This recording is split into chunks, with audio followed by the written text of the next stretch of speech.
Hey, what's up everyone? Jonathan Coates here, and in this video, I'm going to be picking up where I left off in the last video where we talked about how to create a sales funnel with the checkout page. And if you remember, we talked about how to integrate and connect our email marketing platform to our opt-in form element on our landing page. And I also, in the second half of the video, gave you a brief tour and a crash course of the page builder with optimized funnels, just to familiarize you with the settings and the configuration so that you're able to create a page for tailored for your market and your business more quickly and easily. So in this video, I'm going to be talking about how to integrate and connect your preferred payment platform, whether that be PayPal or Stripe. In this example, I'm going to be talking about PayPal, and I'm going to show you how to connect it with the checkout page in your sales funnel. It's a really simple process, and all you really have to do is on your website, just make sure that you have Optimizepress downloaded and installed. And you'll notice under the waterfall of settings, if you just click on dashboard on the left-hand side here where it says Optimizepress, just scroll down where it says Optimize Checkouts and make sure that you have that installed. So once you have that installed and then click on Activate, you'll see on the left-hand side where it says Checkouts, and then just click on Dashboard.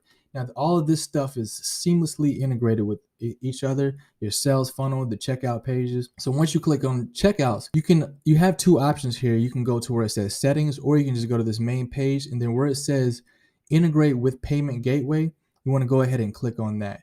Now on this payment gateway page is where you got the option to choose from either PayPal or Stripe. Now in this case, we're going to choose PayPal. And just a quick caveat here, after you click on connect PayPal, some options are going to come up. It's going to ask you to put in your client ID and your secret ID. And you're going to need this, but in order to get this, you have to have a business developer account from PayPal.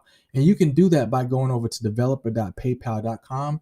And it looks just like this. So when you get here, you'll notice it looks a little bit different from your usual PayPal dashboard.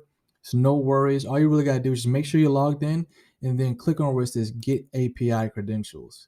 Now, once you come here, you have two options on your going back to your dashboard real quick. You see where it says PayPal Sandbox, and it also is PayPal Live Mode. In this example, just for this video, we're going to be covering the Sandbox mode. And then the next video, we're going to fill in the rest of the details because we're going to actually test things out and make sure it works. But in this case, you have to create two of them just to make sure that everything is connected. And that's what they recommend here, is to connect the Sandbox mode first. And we just want to make sure everything is set up correctly before we proceed to the next step. So we'll be saving that for the next video. So just make sure that you're on this page here where it says My Apps and Credentials. And then you just scroll down to where it says Create App. And this is how you get your information. So what you want to do is you just want to give the app a name. So in this case, I'm just going to type in home business. Then underneath that where it says merchant and platform, make sure that you have merchant selected here. And then right here is where PayPal actually they should give you two, but if you only got one, don't worry about it. This is the one that you need. You have a personal account created, and you'll have a business account created. You want to make sure that you have the business, the one it normally says business in there. You want to have that one selected. Once you do this, go ahead and click on create app, and the information that we're looking for will come up, the client ID as well as the secret ID. So what we want to do from here is we just want to make sure that we have this copied here. So you can just click on it, you can left click on it and then right click and then click on copy, and then go to your PayPal dashboard or the gateway setting here on your main dashboard here on your website, and then just put that information in. So you just paste it in there like so. And then we want our secret ID. So we'll go back and then we'll just go ahead and grab that and put that in there as so. And then we need this right here. So I'm going to go ahead and copy this because we got to put this in our developer account in PayPal. We'll just go ahead and click on save real quick.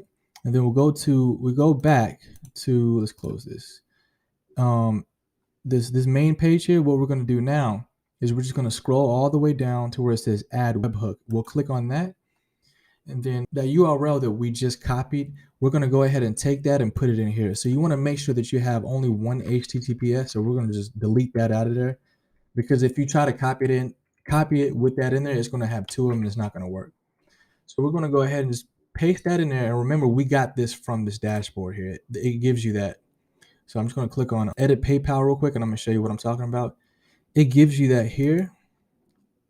This information, the Sandbox webhook URL, We need that, and we're gonna go ahead and put that in here. And then once we paste that in here, we're gonna click on all events. Just make sure that we have all of this selected here, scroll all the way down, and then click on save.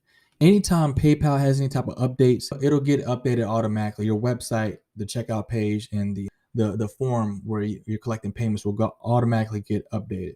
So now that we have our client ID and we have our secret ID, and we also put the information from our dashboard onto PayPal, our developer business dashboard, we are officially done with this video, and we have connected and integrated our PayPal Sandbox account with our checkout page. Now, what we need to do now is we need to go ahead and test the process. So in the next video, I'm going to be showing you how to create a sample product so that you can test the process of selling that product and receiving a payment. So that'll be it for this video. This is part 4A, and part 4B will be covering the rest. If you like content like this, then I highly recommend that you check out the rest of the videos in this series on how to create a sales funnel with a checkout page using Optimizepress. You'll see the playlist on my main YouTube page, and also you'll see it on my website in the description called jonathancoast.net. All right. So with that said, I will see you in the next video. See you then.